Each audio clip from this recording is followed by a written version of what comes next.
Good afternoon. My name is Lauren Mylan, and I am the CEO of Digital Undivided. It is my absolute pleasure to welcome you to the Undivided We Rise Virtual Summit. The landscape of global innovation and entrepreneurship is ever evolving. And at Digital Undivided, we believe women of color entrepreneurs are at the center of this evolution. It's why I'm so excited to bring together a dynamic group of founders, investors, and industry leaders to discuss the future of entrepreneurship as it concerns women of color entrepreneurs today. We have an amazing lineup in today's virtual summit for you, exploring everything from beauty as our business to the state of Black and Latinx women founders in 2021, a conversation on the Latinx voices of the Caribbean, this rising hub, also known as Puerto Rico, and the power of crowdfunding.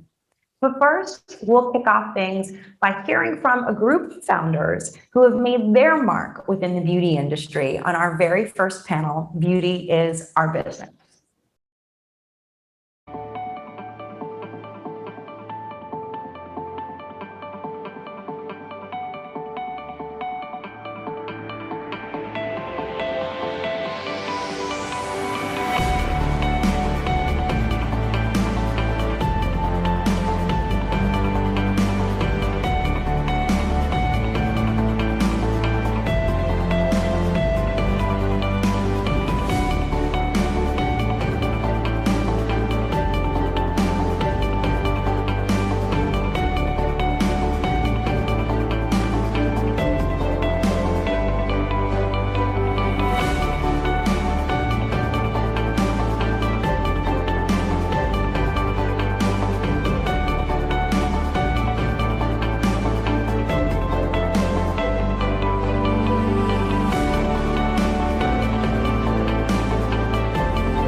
And welcome to the Beauty is Our Business. And welcome to the Beauty is Our Business panel here at the Undivided We Rise Summit. Hi, everyone, and welcome to the Beauty is Our Business panel here at the Undivided We Rise Summit. Black and Latinx communities have an immense amount of buying power when it comes to beauty, yet brands continue to overlook them. While some brands may be delivering on their commitments following last year's call for greater inclusivity in the beauty industry, more female entrepreneurs of color are taking matters into their own hands by creating the solutions for this often overlooked, underserved, and underrepresented sector of customers. So today we're going to be bringing together founders of beauty startups to discuss innovation and growth within the beauty industry. Welcome, everybody. Thank you. Thanks for having us. So super excited to be here. Also honored to be on this panel because we have some really amazing heavy hitters here, women who are really change makers in the beauty industry and great representations of women of color who are using their success to grow communities and really to elevate everything that we do within beauty for women of color. So I'm so honored to be here. I'm going to introduce our amazing panelists. First, we have Monique Rodriguez, the founder and CEO of Mayel Organics. Monique founded Mayel in 2014 after her healthy hair care regimen for her tailbone length hair became somewhat of a craze among her social media followers. The company started with one product and grew to a half dozen collections under Monique's direction, currently distributed in more than 87 countries and can be found in more than 100,000 stores across the U.S. in retailers like Sally Beauty, Target, CVS, Walgreens, and Walmart, just to name a few. Welcome to the panel, Monique. Thank you. Happy to be here. Next up, we have Aisha Ceballos Crump. She is the founder of Honey Baby Naturals and Botanica Beauty. After starting her career in engineering and sales and one failed attempt at reality TV, Aisha worked in the beauty and skincare industry for 16 years before creating her own products. First with Honey Baby Naturals, which made her the first Latina to have a natural hair and skincare line in mass retail. And then now with Botanica Beauty, serving the underserved Latinx beauty community and products now available in Target and Walmart stores. Welcome to the stage, Aisha. Thanks for having me. Excited to be here. And then next up, we have the amazing Allie Nicely, founder and CEO of Beauty and Color and entrepreneur in residence here at Digital Undivided. Allie began her career at Target, overseeing supply chain for a multi-million-dollar business and served on Target's Multicultural Beauty Advisory Council. Now she's the founder and CEO of Beauty and Color, built to help diverse beauty brands thrive, a business she built in Digital Undivided's prestigious Big Incubator. She's also Digital Undivided's entrepreneur in residence and just ran our Start cohort, which is focused on style and beauty. Welcome, Allie. Thank you. I'm honored to be here. Awesome. Okay, so we're going to dive right into these questions.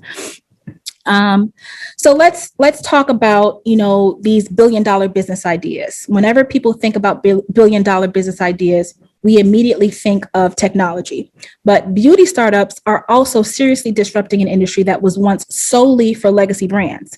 So what do you guys think has contributed to the rise of beauty startups like yours? Why, are people so interested in it now, and why has it become such a profitable kind of sector? Well, I'll start off. So I love telling this story when I do a lot of public speaking, because it just shows the power of us. And it's amazing that small brands, medium-sized brands that were born in our kitchens and in our garages are able to sit on the shelf with Fortune 500 companies. But it's because of the digital power that is out there. It's because of our direct connection to the consumer. And I say it's because the consumer is what's driving it. They're more educated. They're informed. They're asking retailers to put their products out there. They have a direct connection to the brands and the retailers, and they're driving the demand. And I mean, it's been incredible. I've been in this industry behind the scenes for years, and what we've seen in the last 10 years is incredible, where you have so many female founders, small founders, Black, Latina, it is beautiful. And we just keep seeing growth in these categories because of the power of the consumer. Mm-hmm.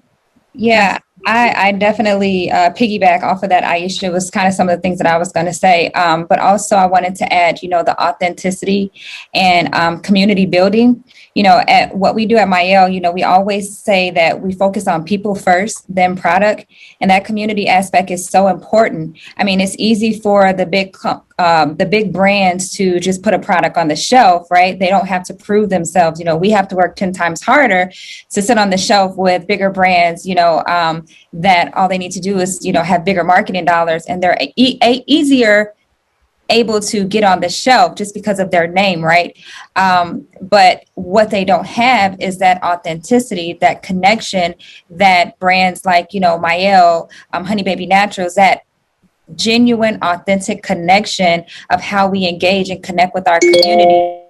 You can't beat that. And when you really focus on how do you build your community up, by giving them hope, by giving them aspiration, inspiration, and over serving them, you win in this category, in this space. And that's why a lot of female founded brands are winning, because I always say, no one can connect to us like we can connect with us. Right. And that conversation, that storytelling is one of the reasons why a lot of female branded companies are winning in this space.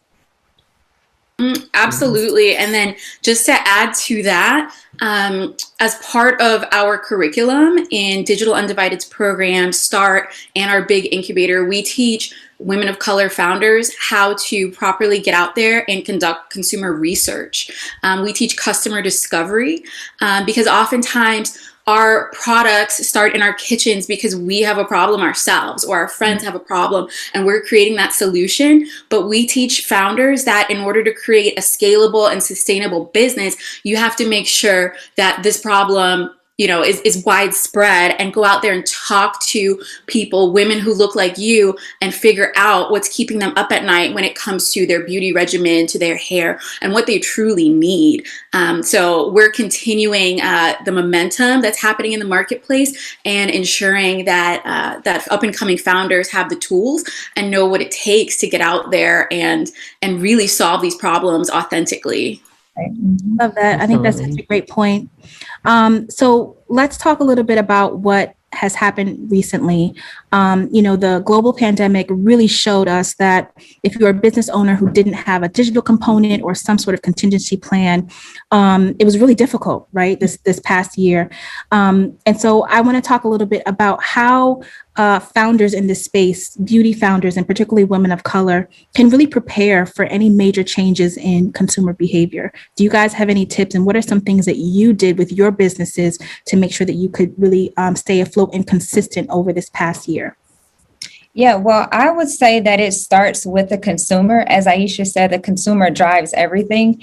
And when you have the ability to keep your ear to the consumer, you have the ability to react very quickly if you're solely focused on her. And that's one of the reasons why Mael was able to, we experienced tremendous growth over COVID during the pandemic when it first hit, because we understood that, our community is and a lot of uncertainty right now. Our community is hurting, right? So when I talk about overserving our community, how can we overserve, the underserved, right? And so we knew that this digital space was going to skyrocket because people are not watching TV as much, right? The traditional way of marketing is not how it used to be. People are on their cell phones almost 24/7, like I told my team, I said, if people are going to be on their cell phones, I want our brand to be the thing that pops up in their feed. Like a lot of times, like I want to be consistent in our efforts, and I want to continue to pop up in front of their faces because we need to take advantage of this opportunity. But as we're taking advantage of the opportunity, how can we uplift our community? So we went live every day, and we went live to uplift our community. A part of our mission is to excite, educate, and empower women. So we went back to that empowering. How do we empower those that are looking at us for hope and inspiration? So we did a lot of lives. We did a lot of pouring back into our community, giving away a lot of different things. We gave away cars and money. But for us, it was, we need to continue to pour into those that are looking for hope. And that was our strategy. And we did it. I'm a CEO that, I lead with my heart, and to whom much is given, much is required. And I knew that we had to give our all. And even though I was exhausted some days, I still did it because I wanted to show up for my community. And you have to be that CEO that listens to her, or whoever your audience is, whoever that, target consumer is. Once you listen to her and you understand her, you'll be able to communicate and speak to her and overserve her in ways that other people can't. And that's how we were able to win during that period. And we're still winning, That's a great point, being able to listen to the community. Would love to hear from you guys, Aisha and Ali, what you think about, the question. Surviving. So I give so much kudos to Monique and her team and the Mael team, because they were tremendous during the pandemic. I mean, you saw them, skyrocketing. On the other hand, I wasn't prepared. And it was the hardest year of my 5 years in business. Because one, people don't realize a lot of small businesses start at home. I didn't buy my first warehouse until January 2020. Wow. So put that in perspective. Like I had just invested all this money into infrastructure and space. And, my husband and I went to business together. My husband actually quit his job the first time in 5 years. And we bought a warehouse, had invested all this money, and we opened our doors March 14th. The pandemic hit, and we were just scrambling to secure resources. We weren't prepared to do the digital marketing. We didn't have the firm in place. And by the grace of God, we worked day and night, my entire family, all of my children, like everybody was here. We were safe. We were covered in this environment. Like something made us buy this building right before the pandemic. It's like, I really feel like it was like something that drove it. So we picked up our e-commerce, we made a pivot, but unfortunately a lot of my business was all retail, and a lot of retailers struggled. And people don't realize, small businesses, especially women of color, like I've never had a line of credit. I've never had investment funds. And these are things that I'm looking into now and looking at other companies and what they've done. But, when you're bootstrapped and a pandemic hits and everything shuts down, I'm asking family, friends, like whoever can you help me? And we made it through. And now, we have more orders than I can fill. But I think that's part of the mindset of a CEO and a business owner. understanding pivot strategies and what are you going to do if. And I think that if anything, the lessons that me and my family learned in 2020, were really about resilience, strength, passion, and figuring out how to lean on your community. And I reached out to so many other beauty founders. They gave me packaging. They gave me resources. They're like, do you need money? One of my friends gave me a piece of equipment and we started filling our own product.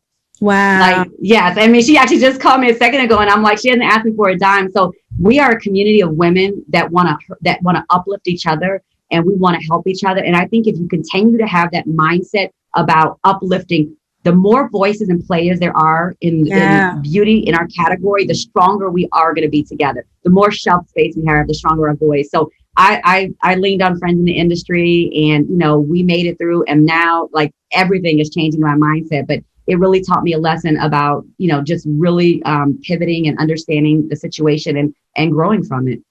I love that. I love the fact that you spoke on the importance of community and the importance of women supporting each other, women of color supporting each other. It's so important. I think oftentimes our community, we can look to the left and the right and think that other players in the space are our competition. But in all honesty, the more of us there are, the more representation that we have, the better it is for our overall community. So I love hearing that. And that actually leads me to a question that I have for you, Allie, which is about the importance of community, right? Because you did our big pre-accelerator program, surrounded by other founders who were kind of in the same space. And I remember us having conversations about you being able to build community and what that did for your confidence and also for your business. So can you speak to that a little bit and also how you're seeing that play out as our new entrepreneur in residence? Yeah, the power of community, especially for us, women of color, is just priceless. Its value is priceless. Its power is unmatched. We have a unique ability to lift each other up in a way that no one else really can. There's nothing like hearing, you can do it, you got it, you're great. Like just that affirmation from someone who looks like you, especially someone who has been in your shoes or, is a peer or is a little bit ahead. Somebody to help get you on that path to just continuing to believe in that vision. And I think to the question prior, what the pandemic taught me is that as a founder, oftentimes you're going to have a vision and see a solution before the world has caught up, before the world realizes that they need that solution. Yeah. So you have to keep going, even if no one else gets it, because one day, retailers are going to take the 15% pledge and all of a sudden they're going to need your brand on the shelf. They're going to need the technology to, help their buyers find said brands, so it's just important to keep going. Right. And the community is part of that equation. One of the things that we recently, brought into our START program this year is a guest speaker series, which meant so much to our silent beauty founders of this recent cohort. We had Alicia Williams from Nash and Pino Nail Care. We had Cora Miller from Young King Hair Care come in and speak. They dropped so many gems. One of the gems and memorable quotes that Cora left us with is, "Don't let anybody make you feel small." And that resonated so deeply with me and with every single person who was there in that space that night. And that just speaks to our role in each other's lives and businesses. I love that. And I think it's a really good segue into kind of this conversation around the importance of confidence and also the importance of us seeing ourselves represented in this space. So Aisha, I actually have a question for you as a Latina woman. I'd love to get your take on the importance of, representation in the beauty space. There are some Latina women founders who have carved out representation on the shelves of retailers, but definitely not enough. So Absolutely. what do you think is most needed to kind of advance the success and representation of Latina women founders across the board and also in beauty? That's a great question, and it's my life's mission right now. And I just want to back it up and tell a story. I'm 100% Puerto Rican, Boricua, but I was born in Gary, Indiana. Grew up in Chicago. I mean, my later years, and I always felt like I always struggled with my Latina identity because there's so much judgment, and people are like, "Oh, your name is Aisha." My husband's Black, my kids are biracial, and I was always so proud of my culture, but I never felt like there was a platform to really talk about my culture and beauty. Yeah. And when I first got into retail, there's really not a section for Latinx beauty. And, there's a lot of segmentation. So I was placed in an ethnic category, which is traditionally African-American women, which, is my family. But I really kept raising the question of, well, what about Latinx beauty? And this was back in 2016 when I first launched my first brand. And it still wasn't Latin enough. It was still not, speaking. And so that's why I was inspired to launch Botanica. What more Latin than Botanica, which pays tribute to, the Botanicas and Latina communities and the ingredients and our culture and our story. And, it was just it was a risk. I had a brand, but I realized that Latinx women were so underrepresented. We were not talked about. We were not talked to. I mean, there were some commercials in Spanish and they slapped a different label in Spanish, these big companies, and they think that, oh, that makes this Latin. And so for me, it was I wanted to prove to everyone that we are a force to be reckoned with. Our time is now. And I mean, we're the fastest growing consumer. We are the fastest growing population. And so the fact that it was 2020 and there was still not a section for Latinx beauty and not a conversation about it, I wanted to pivot and I wanted to change the game. And, that's been, where we are. And I think a lot of it is about education, about understanding that not all Latin women look the same. Mexican women, Puerto Rican women, Dominican women, you have Central American. There's so many different Latina women that have different hair textures. If you look at me, I have wavy hair, barely have any hair, I have very fine hair, seriously. My daughters are Afro-Latinas. They have head full of hair. I mean, I have cousins, we all come from a different background, but we all, really want to celebrate our roots and our culture and our heritage. And that's the mission. And we just did a campaign. I didn't want to make this just about me and about my Puerto Rican culture and heritage. So we just launched the Caras de Botanica. And we're actually announcing we'll be announcing soon our winners. And it was really about finding women that embodied the culture, the heritage, that had different hair textures. And this is a way for me to uplift other women in the community, uplift their communities through service and showcase the beauty in all Latina women. And I cried watching their videos and hearing their stories. And I'm just so excited to be able to be a pioneer in this industry and lead the front on Latinx beauty. That's awesome. I love hearing that. And it's so needed. Little Latina women need to see more women like you, Aisha, so that they know it's possible. And so I love hearing that. Monique, I want to kick it to you and talk about your monumental multi-million-dollar investment that your company just received. Congratulations, first of all. I would love to hear more about if there were any challenges for you when it came to fundraising as a woman of color. That's something that we talk about a lot at Digital Undivided. We have our Project Diane report that has a long list of stats and data around how underrepresented we are as far as being able to get investment. So I'd love to hear from you if there were any challenges, and also how you feel like this step that you've taken will open the door for other founders coming behind you.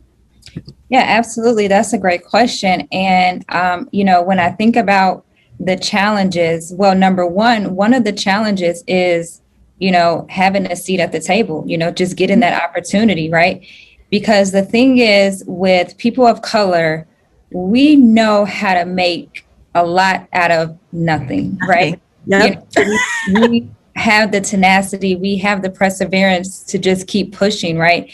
And the thing is, we create really great businesses. We create value. We have always created value. We have always had value to bring to the table, right? It's just given us that opportunity to talk about the value that we bring, right? And that's the challenge. Honestly, being a woman of color is, I just need an opportunity. It's a shame we have to say this, but we got to prove ourselves, right? And so, I've built this brand over the course of 7 years, and the brand has grown very, very fast. And we have done things that clearly hasn't been done in the industry, in the space. But it goes back when people ask the question, like, well, how are you guys able to build this amazing company? Like, what's the secret? Number one, the secret is having faith in God, right? That is my foundation. But also, again, I go back to that connection. When I look at the other brands that I'm competing up against, they can't do what I do. And, no one can beat you at being you. So that authenticity and connection that we bring along with the value, right, that can't be duplicated.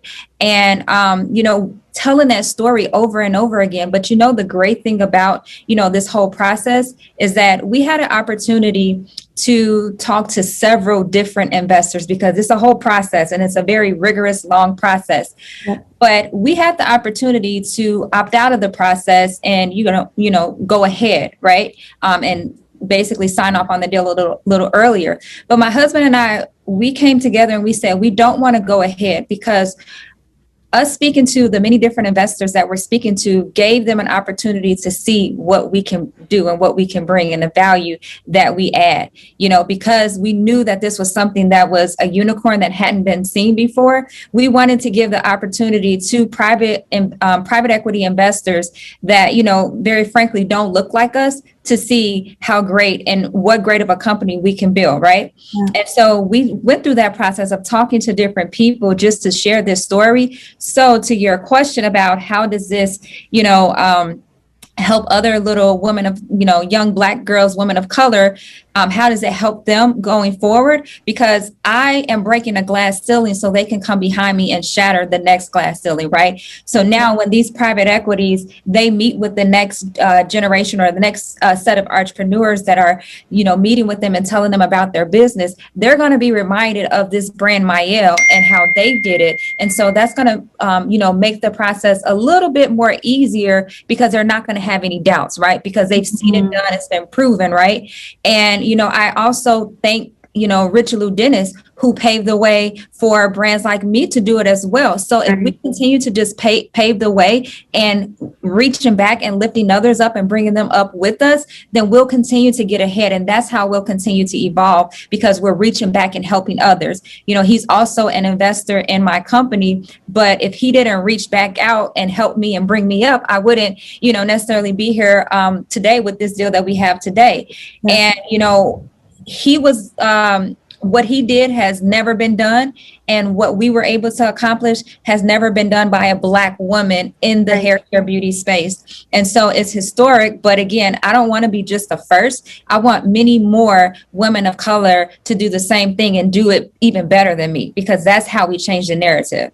Absolutely. I love that. It's about opening those doors, bringing people up, and, making sure that as you climb the ladder, you're pulling people with you. Correct. I love that. Okay.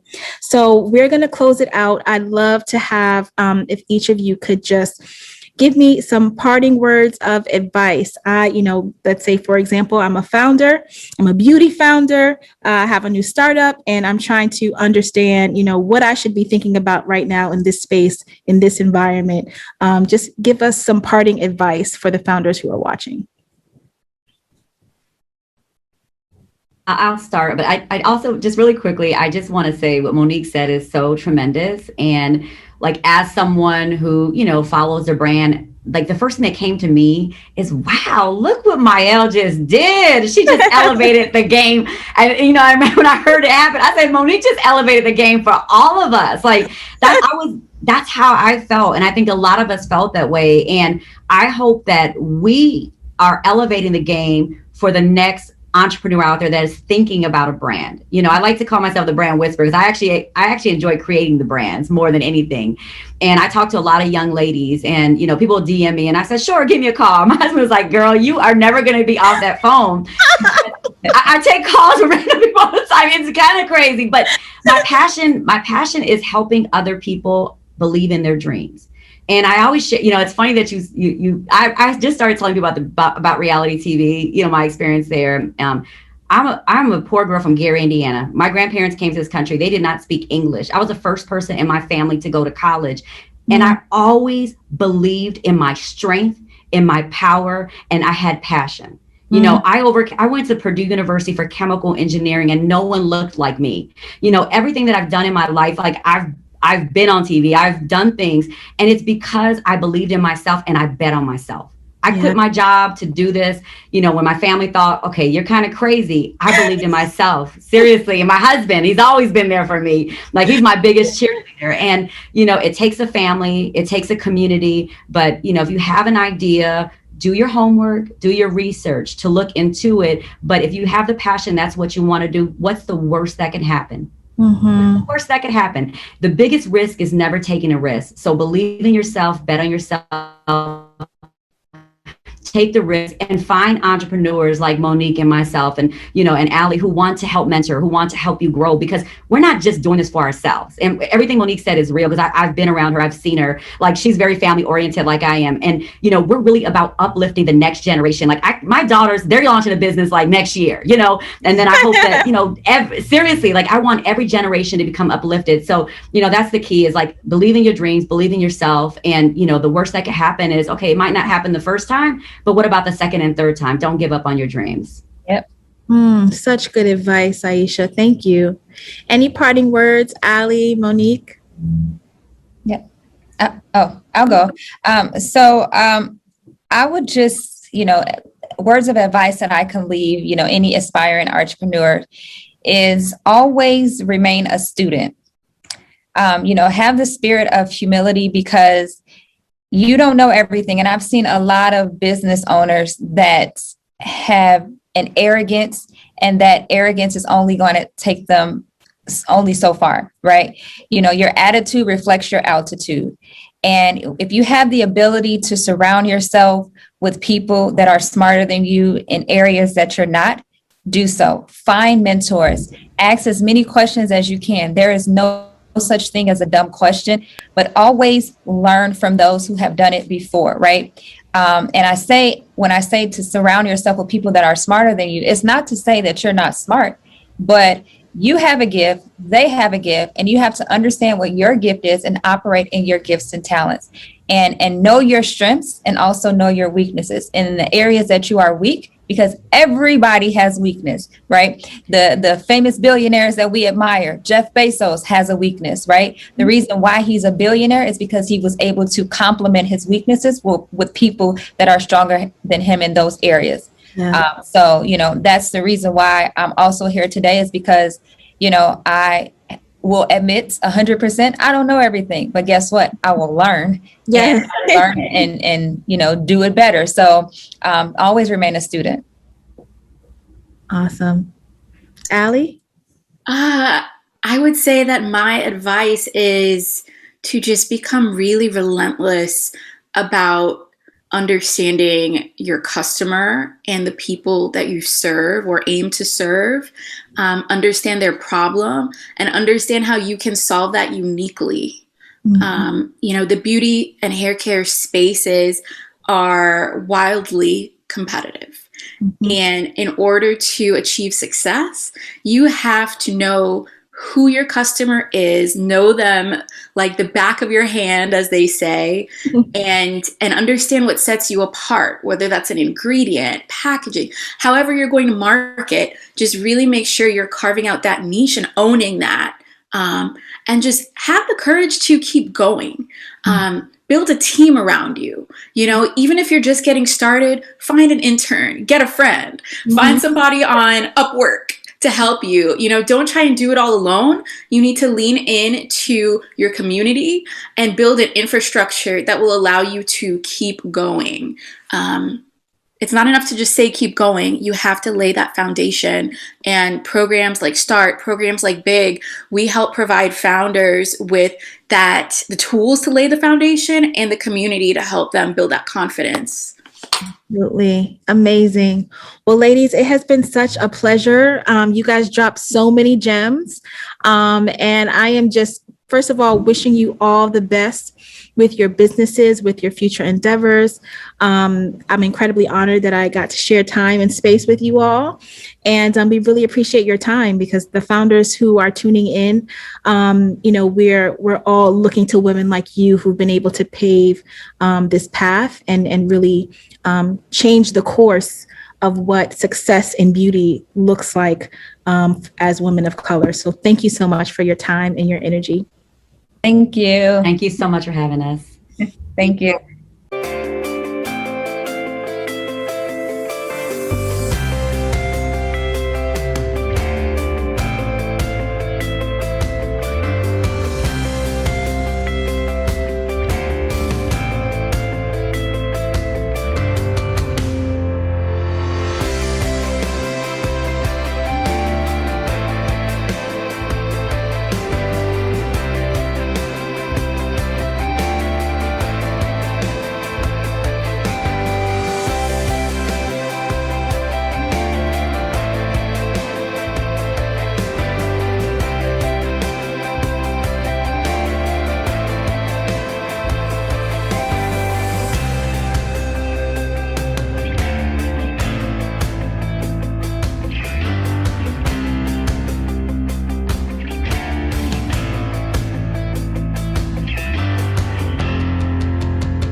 Hello and welcome to this amazing panel titled The Paradise, the Latinx Voices of the Rising Caribbean Hub.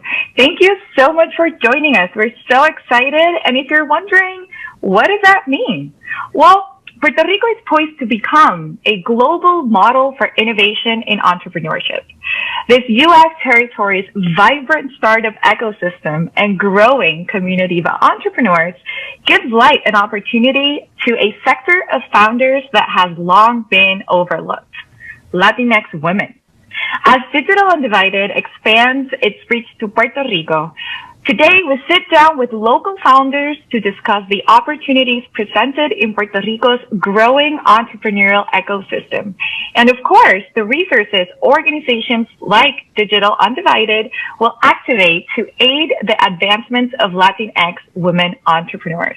I'm Bettina Maestre, the Programs Manager here at Digital Undivided. And today I am joined by three amazing Latinx women who are changing innovation and changing the world one step at a time. So please say hello to Tommy Hernandez. Tommy is a fashion designer with over 20 years of experience, and she decided to use her experience not only as a maker, but to teach others on how to create clothes and swimwear, but also to become entrepreneurs and launch their fashion business. Her online fashion academy, Serena Patterns, has over 1,700 students around the world. Hi, Tommy. Hi, Bettina. Hi, everyone. So pleased to be here.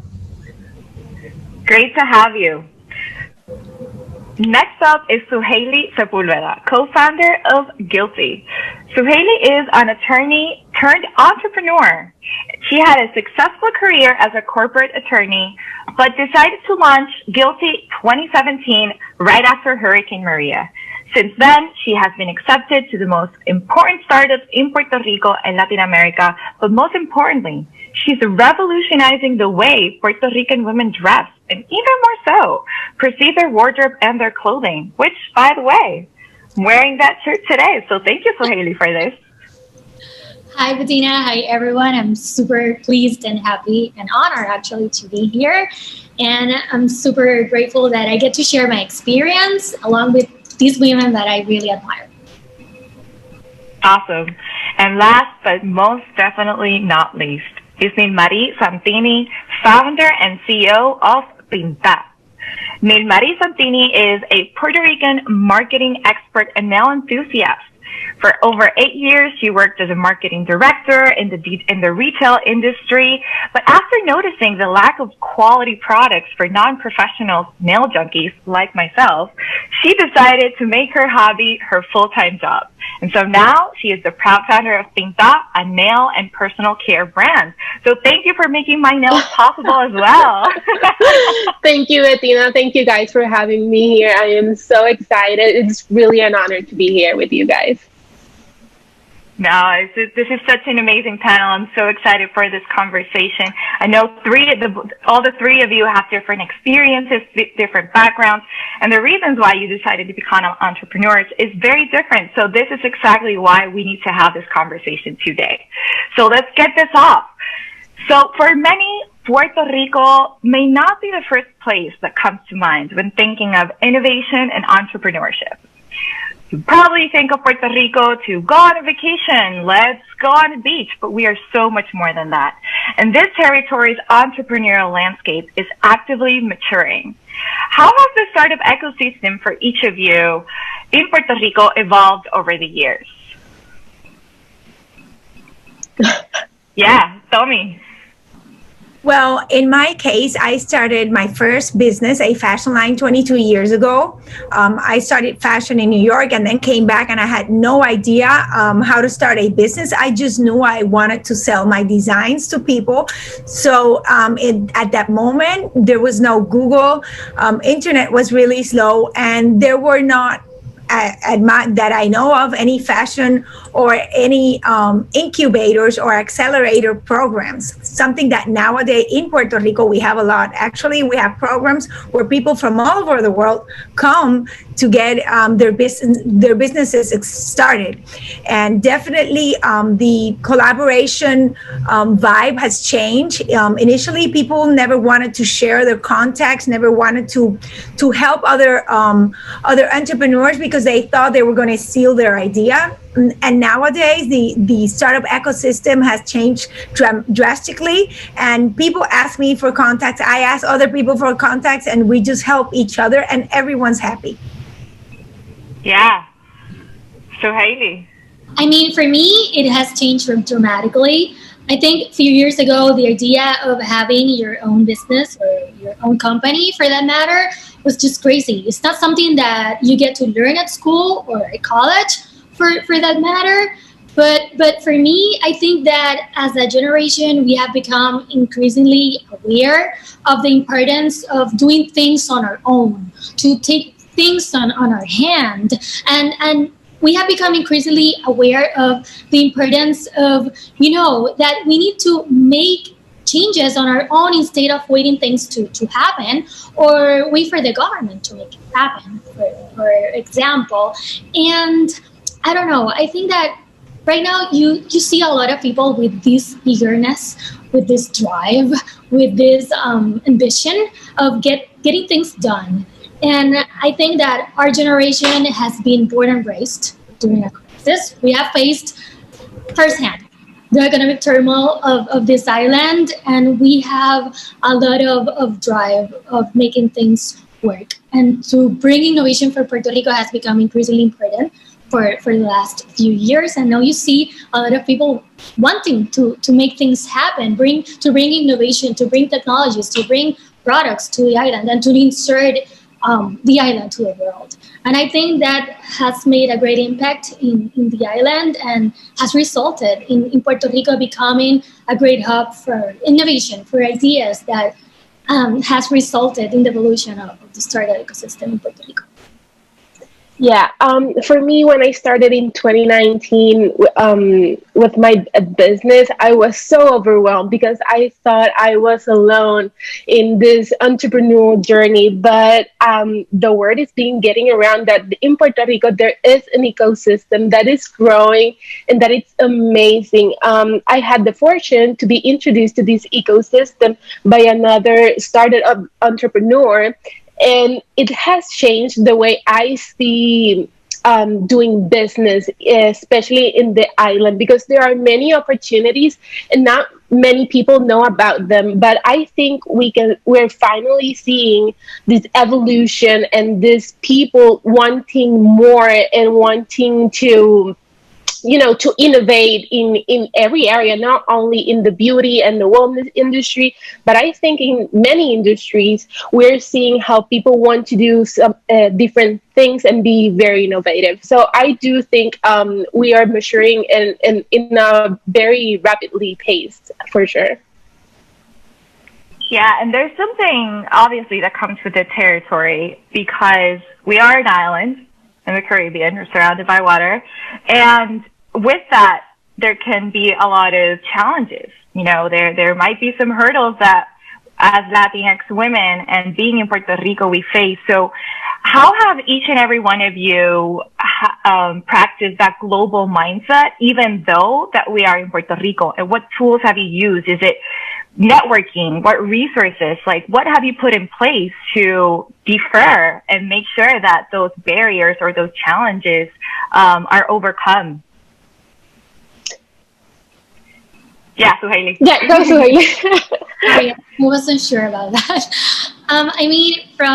From the very first time I get to understand this startup ecosystem, I understood at the same time that the 100 per 35 mindset is not something that we should be looking at. And we need to think global. We need to think about collaborations. We need to be thinking about how we can insert ourselves in the global landscape. And for me, it has been mind-blowing and life-changing to get to know another entrepreneurs. And I say I get to know them, but for me, getting to know them is probably listening to a podcast and trying to understand the journey about another entrepreneur, because sometimes we think that we are on our own, with our own challenges and so forth, but thinking that at the same time we are just one. We are going through the same struggles. We are going through the same things, and sometimes having the time to just listen to another people's stories has impacted me a lot and make me think that I can be that person that can do a lot of great things as well. Not because I'm in Puerto Rico, it means that I have to just limit myself to do something in Puerto Rico. The limits are right here. Yeah, for sure. For me, just as Suhaili said, listening to other entrepreneurs' stories of how they started or how they had these ideas that are amazing and that can compete worldwide, it's really life changing for me, and it has changed my mindset for sure. But also, networking has helped me a lot, and taking advantage of that networking and using some of those entrepreneurs that I met as mentors and unofficially mentors, because you start asking them questions on how to solve things or how did they think other things, opens your mind, and in sometimes in the most simple ways that they have solved some issues, it can change how you see things. And definitely, just as Suhaili said too, looking what is outside Puerto Rico, not focusing only in what's here, in what's out there in the world, helps a lot too, because it doesn't limit you and when you're creating stuff, for sure. In my Very well case, I'm sorry. In my case, having that global mindset was the most important thing. I think Suhaili's business and Inmaris is also the first one in Puerto Rico.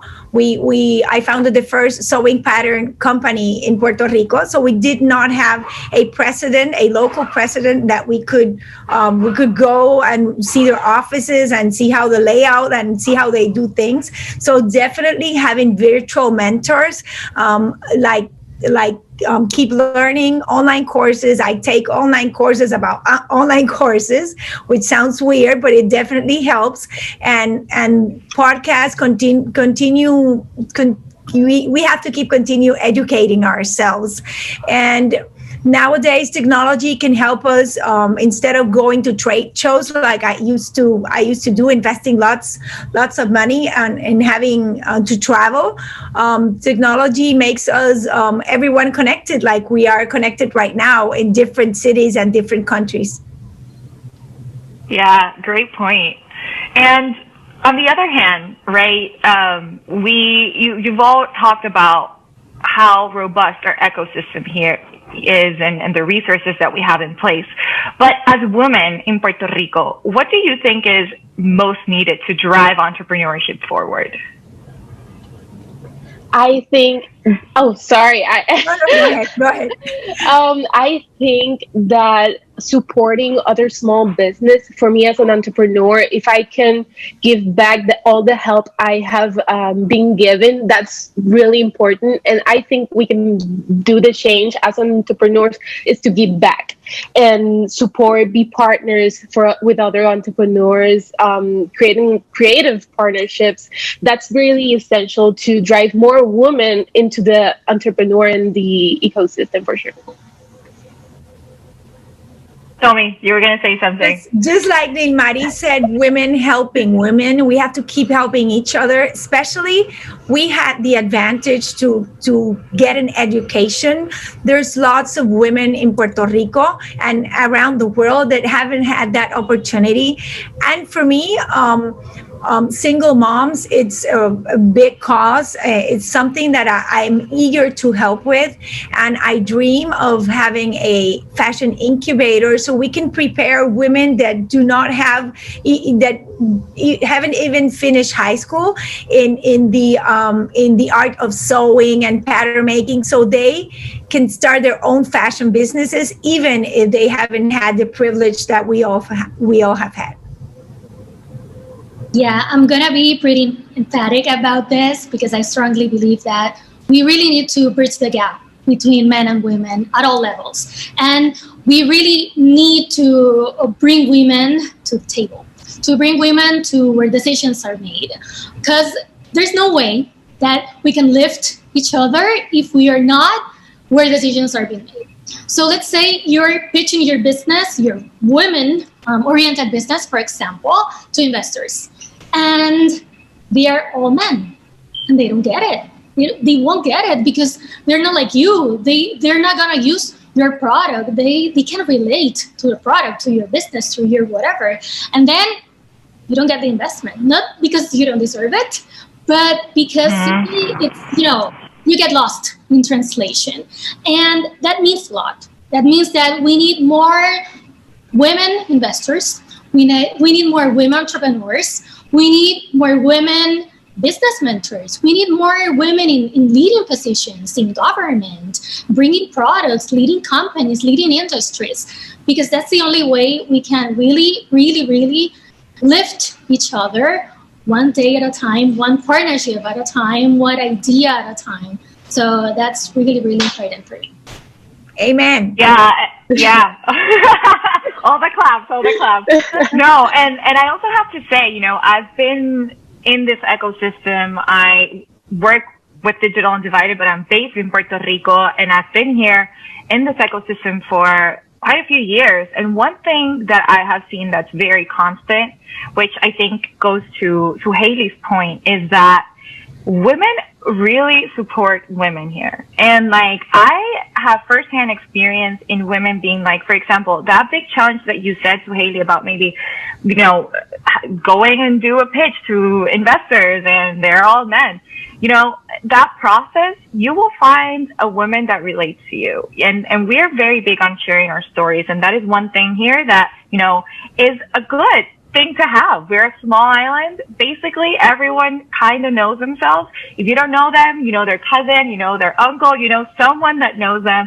And we are big on being like, hey, I'll do that intro for you. Like, even if you meet that one person, we are always the first ones to be like, I'll do the intro for you. I'll connect you with the people you need. Let's bounce off ideas. Let's have the conversation. So share our struggles. We're not fearful in sharing our struggles. So I think that's one of the key things that for women in Puerto Rico, women entrepreneurs in Puerto Rico, is something that really sets us apart and something that I think is a really amazing thing to have. So being in Puerto Rico, it does have its own sets of challenges that come with nature, right? Because of where we're positioned. Hurricanes are a thing, earthquakes are a thing, even basic things as sometimes losing power randomly are a thing. So Haley, you launched your business in 2017, right after Hurricane Maria. And I don't think we have to say too much about Hurricane Maria. We all know it was tough. We were without power, without basic supplies, without electricity for a long time. So from your experience, how has crisis motivated you as an entrepreneur in Puerto Rico? Dramatically. I would say that Hurricane Maria was a defining moment for us. I mean, individually and as a country, as an island. I mean, we get to learn the hard way that we're stronger than we thought we are. And most importantly, that we are not made for giving up. You know, above all, we get to learn the hard way that we love this island more than we think, and with all our heart and soul. And I think for some reason that strength, that love, turned into resilience, and that resilience for some reason made people change their way of thinking. You know, now you see a lot of young people taking things and matters on their hand, rolling their sleeves and saying, you know what, if there are no jobs, I'm creating those jobs. If there are no opportunities, we are creating those opportunities. So now you see that mindset, that enthusiasm, if you will, to take things on our matter instead of waiting for things to happen. And this generation has been very, very emphatic in the importance of start building our own future and you know, creating opportunities even in the darkest times. So for me, that has been crucial. And from my personal experience, Hurricane Maria gave me the push to do something for Puerto Rico, just because. And I think something amazing happened as well. You saw after Hurricane Maria, a lot of Boricuas coming back to the island, because they wanted to do something. They wanted to be part of the solution. They didn't want to be away anymore. They wanted to be here and making things happen here. And that translated into, for some reason, into Puerto Ricans wanting to do the same. And I think that has been very powerful and very life-changing for us. Probably, you know, Virgen Maria, for some reason, pushed us to rise again from the ashes. And there's a say that when you are, at rock bottom, there's no way to go but up. And that's exactly what we did after here. Yeah. I think it definitely prepared you for what it actually means to be an entrepreneur. And I think you're ready for any change, anything that comes with that. So definitely. And Tommy, you as the founder of Sirena Patterns, you have been published in various magazines in Europe. You have clients all over the world. So what opportunities have you identified for tech-enabled startups in Puerto Rico?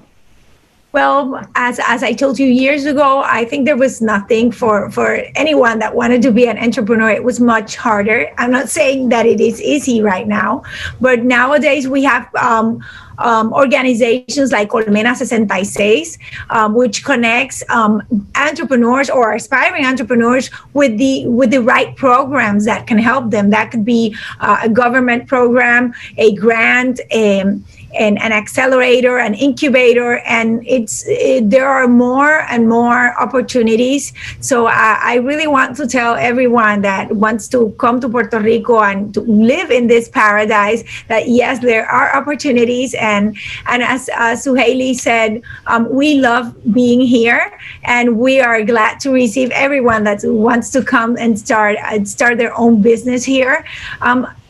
Something else, I think that mindset that we entrepreneurs have, it's a problem-solving mindset, and I think that should be taught since elementary school.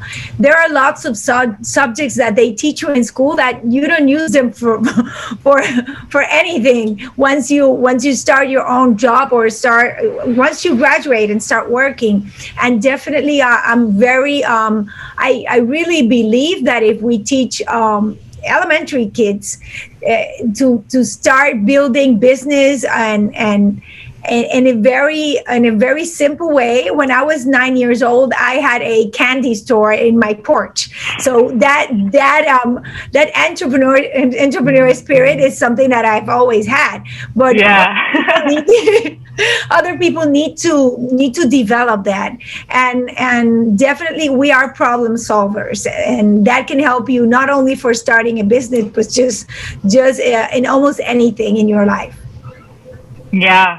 Yeah, no, definitely. First off, love that you had a candy store at 9 years old. I always wanted to do that, but I lived somewhere that was so remote that, like the lemonade stands, I always wanted to, right in front of my house, but, it wasn't possible. There were no cars going through. So that was, my dream at that time.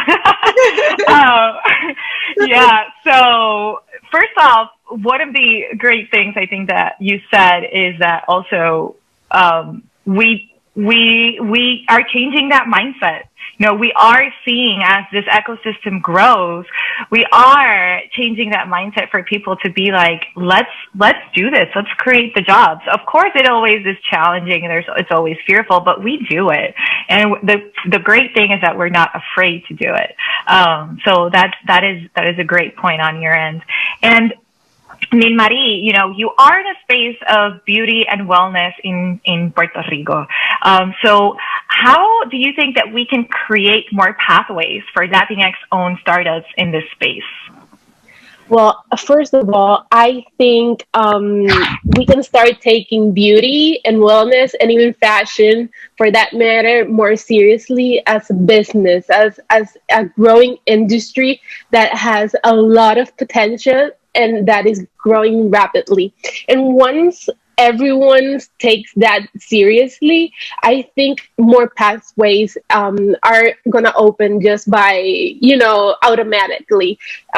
Because that's what I think we're lacking right now, is that just like Suhaili said, because women are not taking over being more entrepreneurs or are not taking the decisions, I don't think beauty and fashion and wellness are being taken seriously right now. Mm-hmm. So that's something that's going to come automatically, more pathways, and once it's taken seriously, it's just as simple as that for me. Yeah. No, of course. And also it's more of, for example, I already said my nails are not sponsored, but I did them with Pinta, all the products, big fan. So I think, at the same time, what people don't realize is that, yes, you're selling beauty products. You're selling me the experience. For me now, especially in these times, I love doing my nails, just sitting down and taking the time. It's like my time to enjoy myself. So what people don't understand, or what they think they don't understand, it's beyond your products. And this goes to all of you. Tommy, you're selling the experience, the knowledge to actually get them to do all this bathing suits and learn how to do swimwear and learn how to sew. I myself, I have to get on it. I'm still trying to figure out how to sew a button. So I am one of those people that needs to get that, and with Suhaili, Suhaili knows I've been using Guilty for a while now. And even in quarantine times, I'm still working from home. For me, it's like, I love waking up and having that shirt already, not being like, what I have to wear today, exploring with my options, exploring with my style, and you make that possible. So I think all the three of you are key and instrumental into not only what you do, but what you do for people. And I think that's also key also in this ecosystem, because there's a lot of things that are coming from this island, a lot of founders that are starting as well. So I think that is, beyond what we do, especially in the space that all of you are in. So with this said, I would love for Tommy, tell me something that you would like for people to take away from this conversation today. From, what would you like to say to all the people that are listening to us today? Well, do not underestimate women. We can do as many things as men, and not because you come from a small island and you don't have a perfect English accent, that doesn't mean you cannot be a good entrepreneur and you cannot be successful. Yeah, that is, 100%. Mari, same question for you. I think I want women to embrace who they are, embrace their ideas, and not be afraid to do what they love and make it their full-time job. I made my hobby my full-time job. I know Tommy made what she loves to do her job, and I know Suhaili that she loves fashion. She makes it her job. So don't be afraid to do what you do 24/7, because it's so gratifying to do that. And don't be afraid. And if you get overwhelmed, just listen to other entrepreneur stories, listen to good podcasts, and just DM the entrepreneurs you admire, because they probably want to help you and give back what they receive. Yeah. And before we go to Suhaili for that same question, Mari, where do you go as a founder yourself? Where do you find these people to reach out to? Yeah, well, I do listen to a lot of podcasts. One of those that I would recommend, where I listened to Tommy and Suhaili for the first time, it was Mentores en Línea. They have so many great stories of Latin entrepreneurs. It's one of my favorite podcasts, but there are also many books that have stories. I forgot one that I read a few months ago that it's just stories of entrepreneurs that went through everything that I've been going through. And so listening to those stories is really eye-opening, and it calms you down, and it's, focus you. Oh, okay, well, it's not happening to me only, it's happening to everyone else. So maybe I can do what they did, or ask around. So yeah, don't be scared to reach out those people that you admire. Yeah, I love that podcast. And usually something that also works for me is that after I hear that podcast, I go to that person's profile on LinkedIn and I'm messaging them like right there and then. I'm like, LinkedIn here works wonders. So so Haley, same question as I asked Tommy and Mari. What do you want people to take away from this conversation that we have had today? Each and every person has the ability to become an entrepreneur. If you're a hardworking person, if you're a problem solver, if you let things be done your own way and you are willing and able to work for them, you can be an entrepreneur. I am an attorney, and this was, something unexpected that happened to me. I never in my wildest dream I thought I would become an entrepreneur, that I'd be running my own business. And even though I loved what I studied for a career, I had the call and felt the need to do something on my own. And for me, and as I said before, 2017 was a turning point in that. And sometimes we tend to limit ourselves because of what we studied, because of our career, because of our skill set or whatever. But you know what? You get to learn on the ride. I mean, yeah. You get to it's like you're running and you're walking and starting to run at the same time, and it's a very hardworking and intense career, if you will, but it's the most gratifying thing you can do for yourself. So don't limit yourself. Don't limit yourself because of your career, because of whatever someone tells you that you should or should not be. You can do whatever you want to do each and every day, as long as you work for it.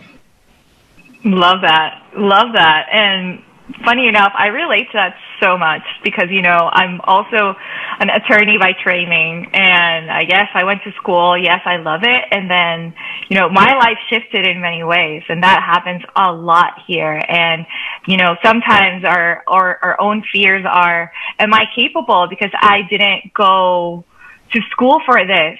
Or, maybe in Marie, you're like, I like to do my nails, but I don't know how to start a business.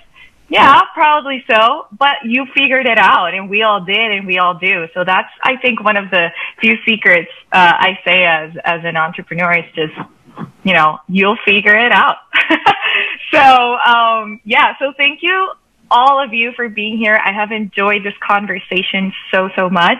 Last but not least, where can we find you?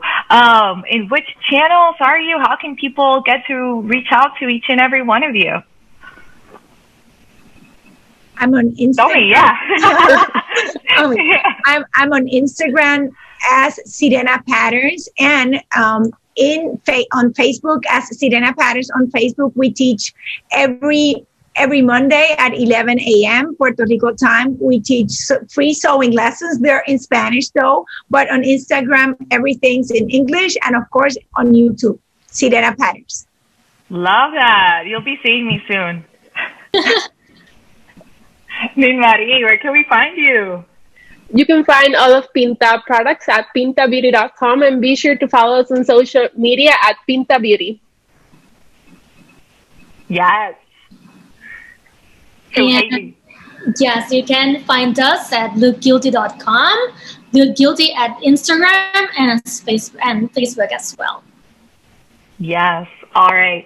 Well, thank you, everyone, to all our amazing panelists, and thank you for joining us today and learning more about this growing entrepreneurial Caribbean hub. So thank you for joining us. Have a great rest of the day.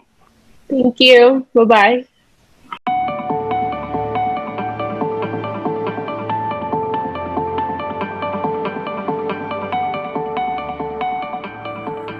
Hi there, my name is Allie Nicely, Entrepreneur in Residence at Digital Undivided. At Digital Undivided, we leverage data and advocacy to catalyze economic growth for Black and Latinx women entrepreneurs in innovation and technology. Our goal is to create a world in which all women of color own their work. We're a connector and a catalyst, supporting Black and Latinx women through best-in-class programming, mentorship, training, resources, and investment. And through our Genius Lab, we bring together the shared experiences of innovative founders like yourself to connect, inspire, and catalyze your own genius. We understand that the journey of entrepreneurship is a unique experience, especially for women of color. which is why we've cultivated a safe space in which Black and Latinx women entrepreneurs can build a solid network to walk this path together, while also receiving the tools and resources necessary to thrive. As a member of the Genius Lab, you'll receive access to exclusive content, events, and conversations you can't find anywhere else. You'll be able to meet and connect with fellow founders who share your interests and our Digital Undivided program alum. The best part about the Genius Lab is that you'll have the opportunity to curate an experience unique to your needs and interests. Under your profile, you'll be able to join private groups based on industry, location, and even Digital Undivided program, engage in monthly Digital Undivided community events of your choice, and connect with founders through community forum topics and direct message. Here at Digital Undivided, we see everyone as their best and highest selves. Together, we will collectively ensure that the Genius Lab is a safe space for all community members. So now that you know a bit more about our community, sign up for your free trial today and see all that we have to offer you as a Digital Undivided Genius Lab member. See you soon. Bye.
And welcome back to Digital Undivided's Undivided We Rise Summit. I'm Lauren Milan, and I'm the CEO of Digital Undivided. I'm joined today by our Director of Research, Evaluation, and Data, Danielle Jackson. Welcome, Danielle. Our work at Digital Undivided is so important to us. And I invited you to do a deep dive with me today on the current state of Black and Latinx women founders based on our recently released 2021 update to the Project Diane report. We know we have lived through quite the year, but for those of you who don't know, Project Diane was the first data report ever to look at the state of Black and Latinx women founders and the startups that they lead in the United States. We know that tracking this is more important now than it has ever been before. 2020 was an anomalous year, characterized by social, economic, and political crises, including the COVID-19 pandemic and a global movement towards racial justice. This led to both unprecedented challenges and new opportunities for Black and Latinx women entrepreneurs. Studies show that COVID-19 alone has sped up digital transformation by 5.3 years. In reaction to this, we have shifted and will now provide more frequent updates and reports of our findings, including quarterly white papers, insights, and investigative responsive research reports. We are here to track everything as it happens.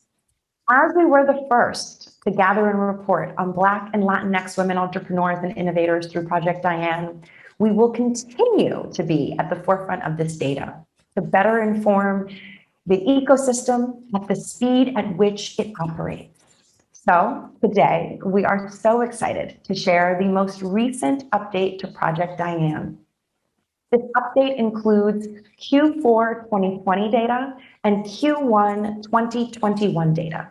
If you're interested in learning more about Project Diane or downloading our reports, please go to projectdiane.com. Danielle, you work diligently with the entire research team to pull together insights as the landscape for Black and Latinx women founders is ever evolving. At Digital Undivided, we have our fingers on the pulse of these real-time shifts in innovation based on your team's hard work and a couple of my good questions to help guide the research that we really want to deeply understand. Danielle, welcome. Thank you, Lauren. It's very exciting to have this conversation. As you noted, this report typically has come out every 2 years. We had our 2016 report, 2018 report, and then our 2020 report. And again, as you noted, so many people had questions about what does the full year 2020 data look like for Black and Latinx women founders? What's the outlook for them going into 2021? So we felt like, given the anomalous year that we had, given all that transpired last year, all the challenges that people had in general, and that of course business owners had, we wanted to do this updated report. So I'm looking forward to kind of diving into the stats and getting your take on some of the perspective around why we're seeing some of the trends that we're seeing in the ecosystem. So let's dive right in. Our 2020 Project Diane research report found that while more women founders were raising funding for their companies, Black and Latinx women founders still received less than 1% of venture capital funding across the board. Where are we now with the Project Diane database? And has there been any growth since our last report? Yeah, so first, just to get some updates about our database, I'm really happy to say that as of now, we have more than 800 companies founded by Black and Latinx women founders. As of our last report at the end of 2020, we had just under 700. And so, now we've been able to add over 100 companies over the last 6 months. And just to say a bit about criteria for anyone who's curious or interested, we focused in this report on US-based, for-profit, tech-enabled companies that have at least one Black woman or Latinx woman founder. Let's discuss funding for these founders, and then I'll speak on why I think there's a growing trend. Danielle, can you share a little bit about what the data says about funding right now for Black and Latinx women and how that has evolved even since our 2020 report? Sure. So first, I'll say one of the major findings from our look into the database, over this past year is that, founders are still in business, right? So a big trend last year, a big question that a lot of people had about businesses were, are they going out of business? And what we're seeing for the founders in our database is that, they are still active, they're still around. And so we hope that that continues. A trend that we're seeing in terms of funding for these founders is that there was basically a burst of funding at the end of 2020. So in Q4 2020 and in Q1 2021, we saw record fundraising for some of the businesses in our database. And this trend is aligned with, trends across the industry. So, 2020 was a year, right, where a lot of people had, questions about, again, our business is going to survive, are investors going to continue to invest in businesses?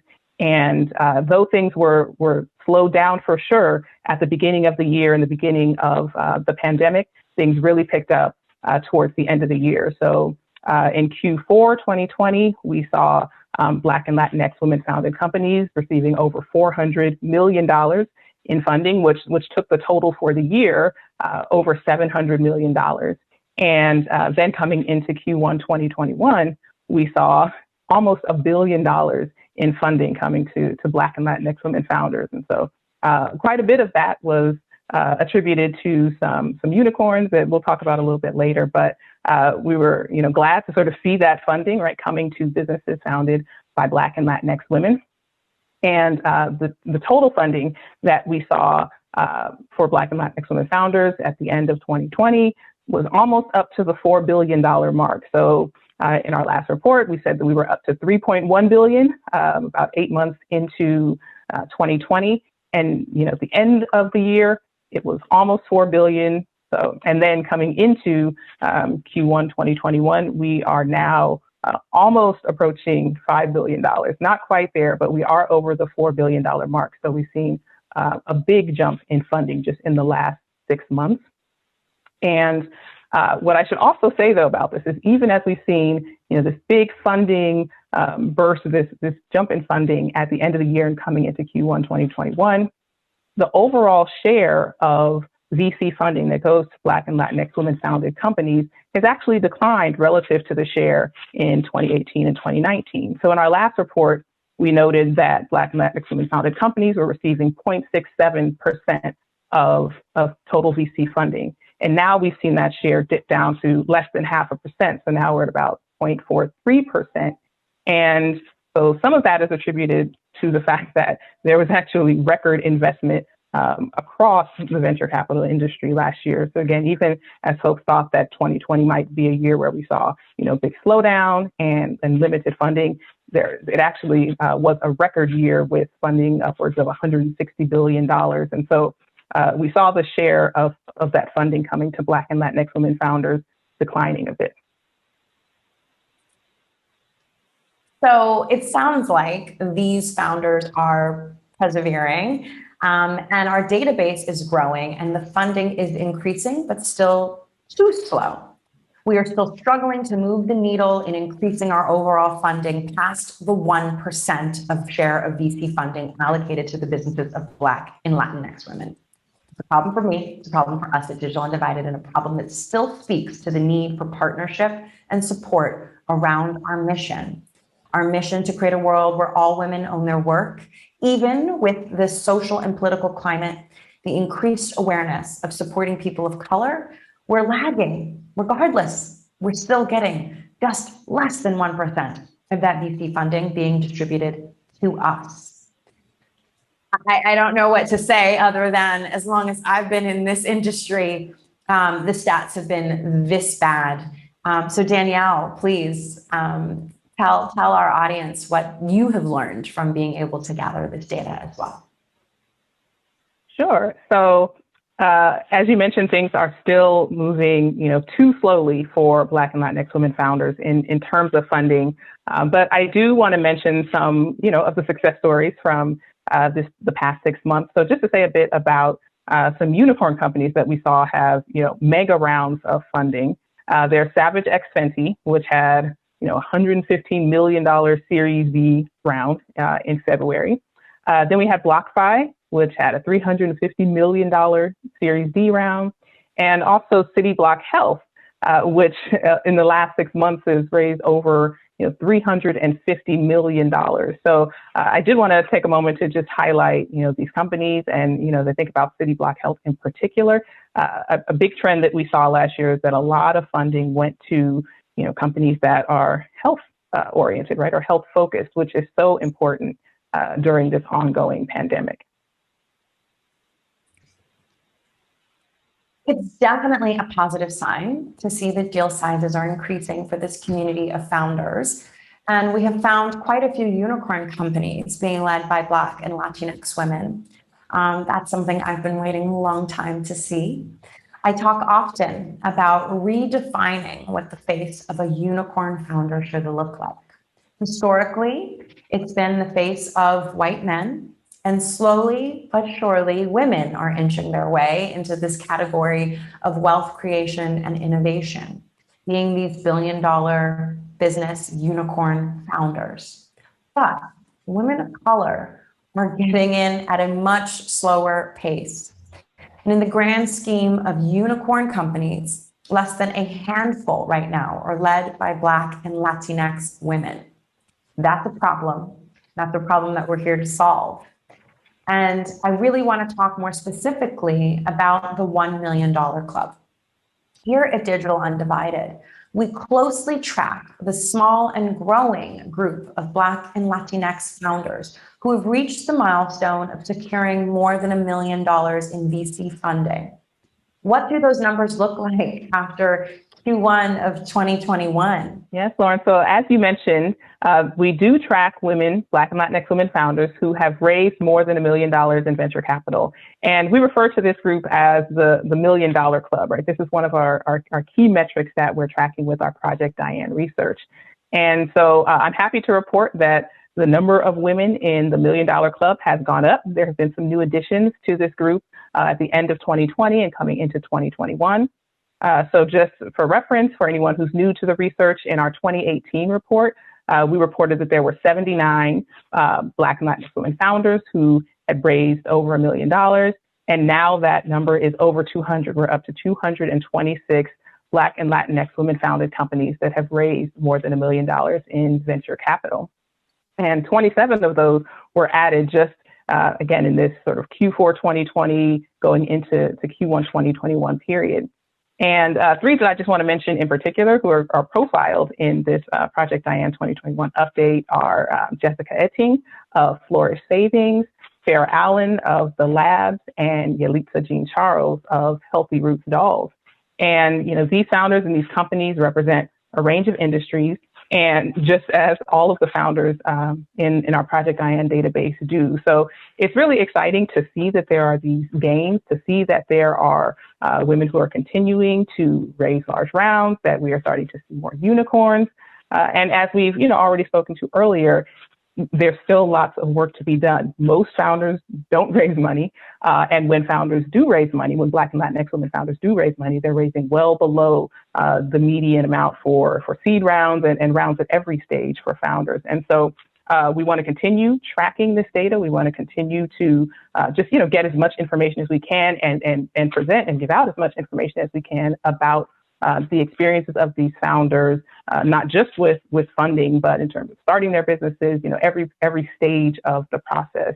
And this research is really exciting to me for, years, even before joining Digital Undivided. When I was, working at a university, I'd always been interested in economic development, economic opportunities for Black women, for underrepresented founders, for underrepresented entrepreneurs. And this work has just been really, really interesting, really exciting. And I'm, again, so happy to see these gains, but we have a long way to go. So Lauren, I would love to hear some of your thoughts around what you're seeing, in the ecosystem. What more can we do? What more needs to be done to continue to support these founders and to see some of the parity that we want to see for these innovators? Yeah, I think that's a wonderful question. And that's one I've been asking myself for, I think, about 16 or 17 years. We have always been on the cusp, if you will, of having a monumental moment for Black and Latinx women of color founders. And then something always happens that continues to pull us back. And while now we are seeing greater success than we've ever seen before, and thankfully, you and your team are doing such an incredible job to make sure we're capturing every single data point and to try to really tie in cause and correlation to the trends that we're seeing. I'm even more curious, I think, about what our solution could be or what the solution should be to constantly being outpaced by the non-minority, right? I think that the progress that we have made is very important, and I do want to always celebrate that, but we have to also put that in the context of not just our own people, but we have to put that in the context of opportunity that is available for everyone. And when you're forced to do that, you're also forced to look at the disparity and the discrepancy between, the non-minorities and the minorities and people of color, and then the double minority being women of color.